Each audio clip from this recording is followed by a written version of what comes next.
Hey, I'm Dr. Robyn Silverman. I'm a child and teen development specialist, and I am the author of the national bestseller, How to Talk to Kids About Anything. And I have a podcast of the same name that I began in 2017 that's nearing 3 million downloads. Very exciting.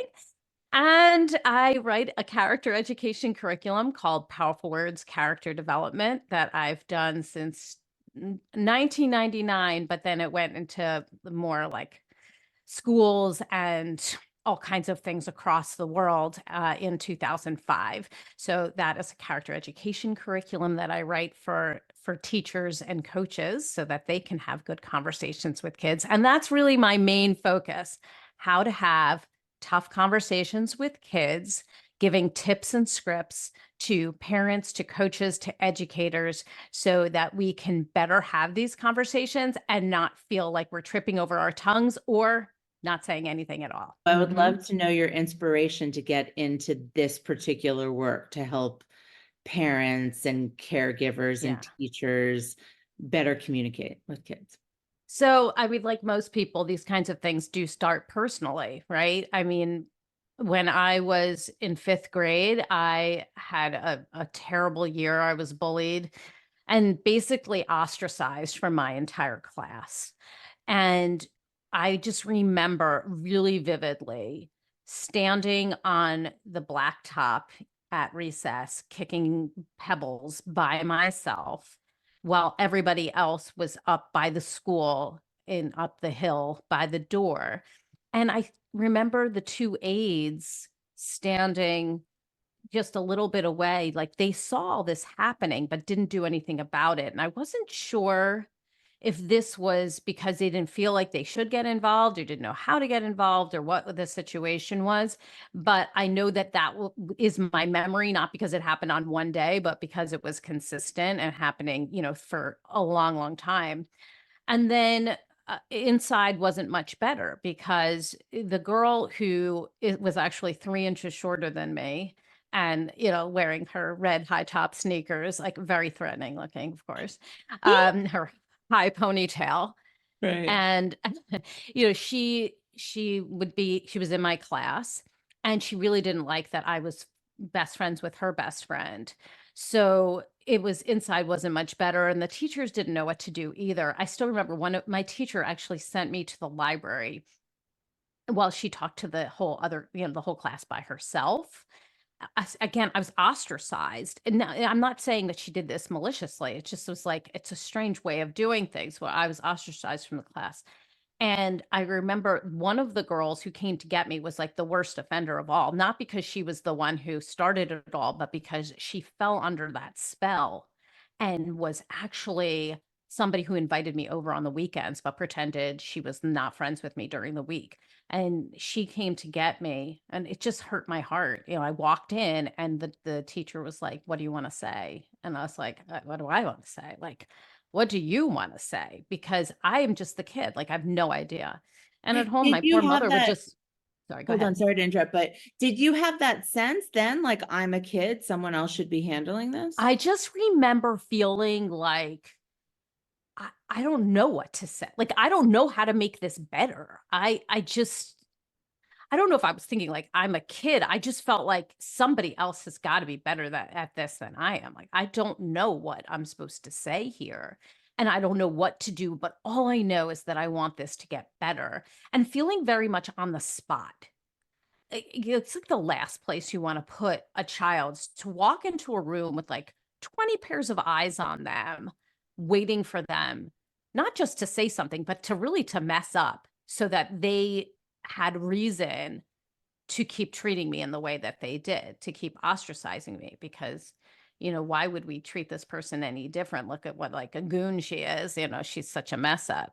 And I just like remember being home and like my poor mother would not know what to say either. And like handing me tissue after tissue. I mean, the poor woman, like having to, watch me suffer in this way, but not knowing what to do. And she did call my best friend's mother, and we would get them to, we would get together and we would go and play, and the parents would talk, but nothing changed. And it was just a really a very hard time. Even the girl who saw me a couple years later, not the queen bee, but this one who fell under her spell, she saw me a few years later and she's like, why didn't you just dump me? Um, and Oh, I am still like a very loyal friend. I'm still learning the lessons of how to be more discerning when it comes to who I give my time to. It's just been a struggle my whole life, just being so trusting. So I really just wish people talk to me about what a true friend was, when somebody is toxic, what to do about it, and not feel like I needed to be repeatedly ostracized in order to, try to make it better, which it didn't. how did it resolve? It went throughout the year. They were actually moving us out and they needed to do construction or something. So we all went to this other school, and that school had more people in it. So, if you Okay. have more people, you can, kind of get out of that. Sixth grade wasn't a great year because it was like me kind of needing to figure out my own footing again. But it wasn't like fifth grade, which definitely is in the running for the worst year of my life, except for, what I went through with like miscarriages. Like it was like up to that pain level, but emotionally speaking. Yeah. And then did you feel, even though your mother called the mother of Hmm. the girl that you were friends with and handed you tissues, so you felt like empathized with, Hmm. obviously, Sure. um, did you feel like unprotected? Like, what was the ultimate feeling having adults Mm. not know how to talk to you? It was a transitional period for me. You go from thinking that adults have all the answers to realizing that they don't, and that you then need to figure things out on your own. And I think that I became somebody who didn't necessarily go to the adults to ask them what to do and to seek out help for those type of things. I was really figuring it out on my own. That's actually something a lot of kids do. Like that's one of the reasons why I want parents and educators to talk to kids, because I want them so badly I want kids to have the ability to go to their adults, their key adults in their lives, know that they can get a truthful, helpful answer and that they will follow through. And it's not, left to kind of just be on their own trying to figure it out. Because again, we're just kids at that point. We don't know what to do. We need help. Yeah. So that does go to your podcast and your Mhm. best-selling book, which I'm so excited for you about. Thank you. Congratulations. It's a Thank big you. deal. And how you are, I was telling you this earlier, how you're a modern day Fred Rogers. Like I just keep Thank you. thinking about the anything that's mentionable is manageable. Hmm. And that in your book, you cover everything from how to talk about death, to how to talk about sex, to how to talk about divorce. And what's interesting to me about some of those topics is they've become highly politicized, Hmm. like, how to talk about sex. You have Hmm. different people with different political opinions, right? Controlling that conversation. Um, so I'm wondering, was that a factor in writing it? Were you aware of political divides on some of Hmm. these subjects? Hmm. Um, and did you do anything about it, or you're like, fuck it, I'm just going to go with, this psychologically healthiest way to Hmm. go, and people can just deal or not? Like, I'm curious Yeah. about that process. I'm going to say the latter most of the time, because I feel like parents and educators need to know the research, which is very big in my book. Like, here's what we need to discuss, here's why, and here's the words to actually go ahead and do it. I feel like they need to be able to do that, and they're going to do it in their own way. I left room in the book for people to translate their values, understanding that they still need to have the conversation and they still need to relay the information. So, for example, if you're going to say that a lot of kids are having sex these days in younger ages. And, some people are seeking out protection. And then here are some of the ways that one protects themselves. And here, and then there's also abstinence. And here's all these, things that you can do in our family. Or what I believe is this: I don't want you to have sex until blah, blah, blah. But if you choose to, this is what you've got available to you. Because if you just stick your head in the sand and you hide behind, this is my political view, or this is even my religious view, then you're not giving the information to your child that actually can help keep them safe. You please relay your value. Absolutely. Talk about why you believe in it, and, see if your child understands your point of view and shares it. And also, at the same time, give them the trusted information, because if they don't get it from you, they're going to get it from somebody else, and you may not like what they have to say, and they may not have your child's best interest in mind. So I really did give the information that I thought was really important. And somebody who reviewed my book said, when I got this book, I thought it was going to be woke. Okay, so you already know, their thought process. I thought it was going to be really woke. But as it turns out, everything is based on science. So what Dr. Robyn is saying, I really can have buy-in to it, because she's relying on the science and providing the information I needed to make a good decision. I was like, well, there you go. Like, that's what You're we like, want. thank you. That was my point. That was my point. One of the things that you want to be looking at is, and talking to your kids about, is that different media is going to have a different slant. This is media literacy, and it's such a good opportunity to talk to kids about, where are you getting your information from? You're getting your information from somebody at school. Okay, well, then where are they getting their information from? They're getting their information from their dad or their mom, and it can be many times removed and put through a filter of their personal values or teachings, or how they've been brought up. And then you have, the news that we see on TV all the time. And depending on what channel you're listening to, there may be a particular slant. So you want to teach your kids that they need to have more of an informed way of looking at things. So what channel, what paper, what, websites are going to be more balanced, and which ones are going to be more slanted. And if you're going to get a slanted view, then make sure that you're going the other way too, to try to get all of the information. This is true for whether it's war or really any other topic as well, because this is going to make sense to them. And then make sure you're talking to the kids about it. So if they're saying, I heard that these are the people that are wrong here. These are the people that are wrong, and these are the people that are right. And then you can open up the conversation. You don't need to know all the answers, but you've got to be able to ask some powerful questions. Can we feel two things at the same time? Can we feel pity and sadness and upset for these people as well as these people? And how can we do that? So asking good questions. What do you think? What have you heard? What's your baseline? Because the kid may have come home and they already know something about sex. It may be incorrect, but this is, what do you know about this topic? Or, do you have the statistics where you can get them from my book? But like, I sat down at the dinner table one night, like serving up the chicken parm, and was like, hey, I read a statistic. My kids still remember this and will forever.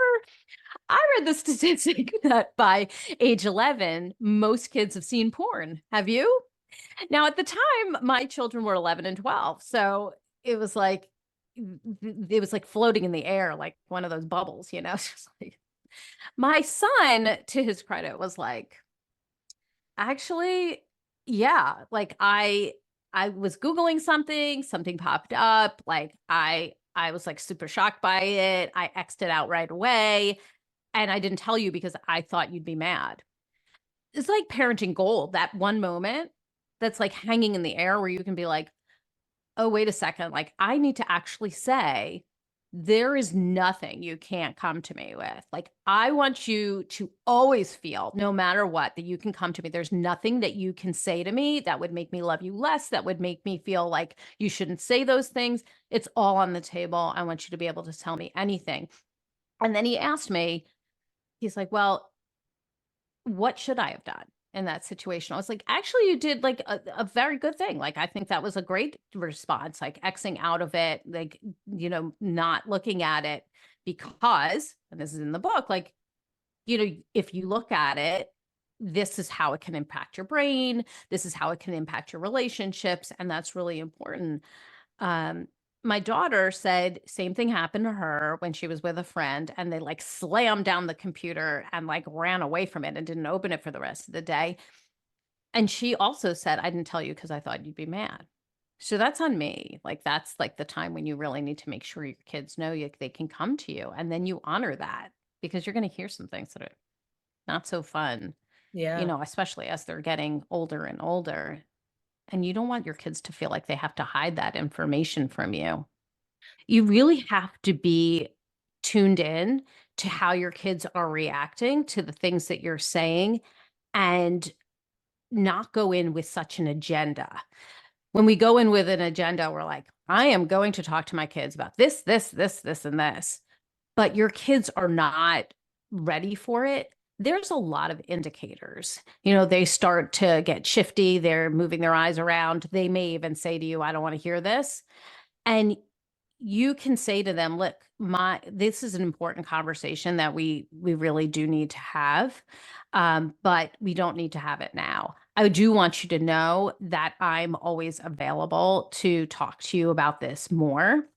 And then you can really give them the broad brushstrokes. So let's say we were talking about, sexual abuse. You want to be talking to your kid from a very early age about body parts and safety, and this is your body. It's not mine. It's not this other person's. Even like when your kid is like 4 years old and somebody's trying to tickle them, that's like the perfect opportunity when they're like, I don't like that. That's valid. Like, are we hearing what this other person's saying? They're saying they don't want to be touched right now. We need to hear that. I was going to say, after one of the Build Up Boys workshops, one of the first graders, after like the conversations and exercises about body autonomy and what feels safe, he asked his mom to stop kissing him on the mouth. Wow. And I That's really love something. that so much, because one, he felt safe enough to do that. She's really liberal and progressive and thought she had been doing all the things.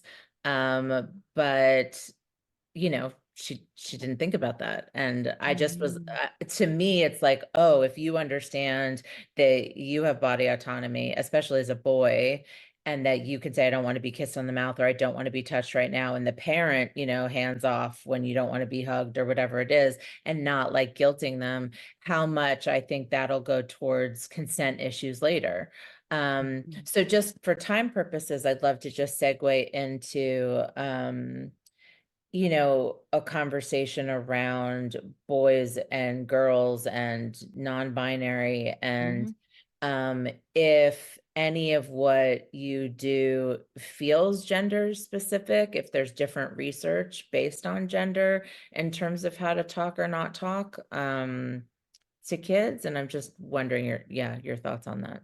I mean, yes, of course. When it comes to body image, there's different types of conversations. When we're talking about sex, there's different conversations, and when we're talking about sexuality, there's different conversations. Emotions, there's different conversations. Why? Because the foundation is different. Some of the foundation is different because society is different, and as you know so well, the information that we provide to boys is different than what we provide to girls.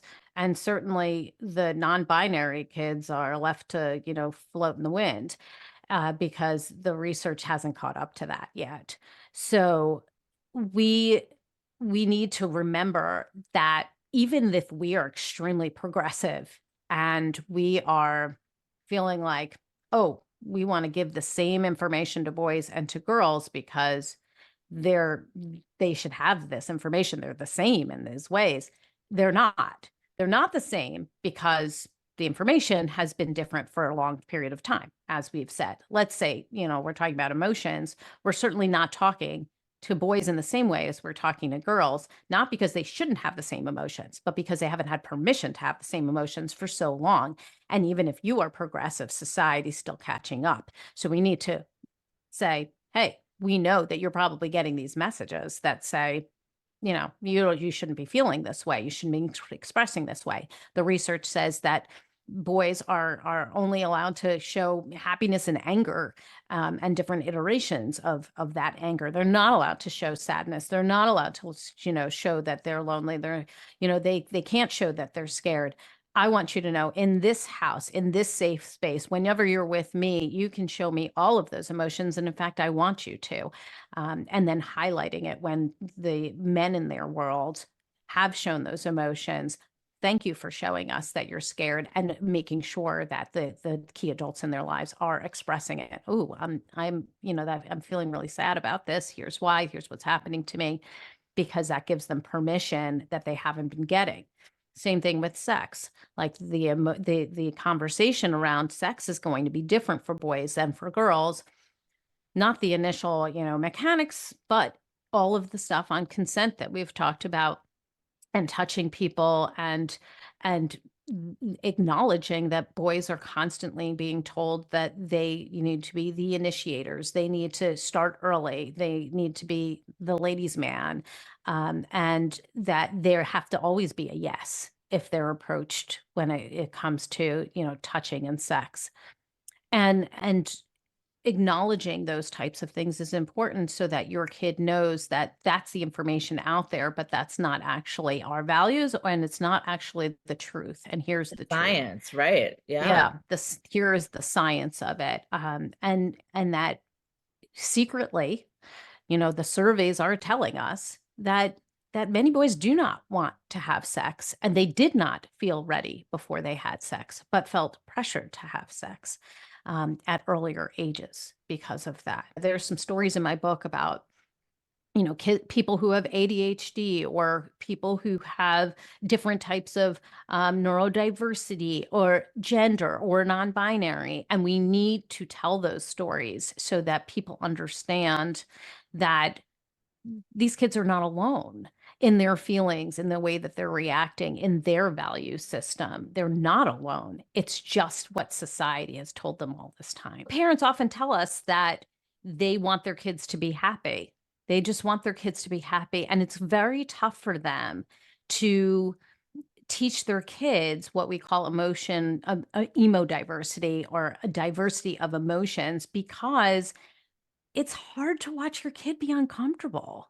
And we wind up trying to make things right for them, right? We go around them and we try to make things right. How can we make this better for you so that you're not sad, so you're not scared?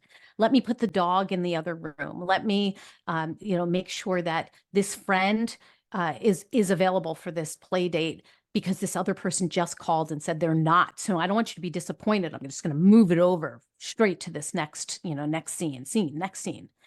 But when our kids learn about the different emotion words, the different emotion meanings, that they can feel all of these emotions, a whole range of emotions, that's actually where fulfillment and happiness and feeling good comes from.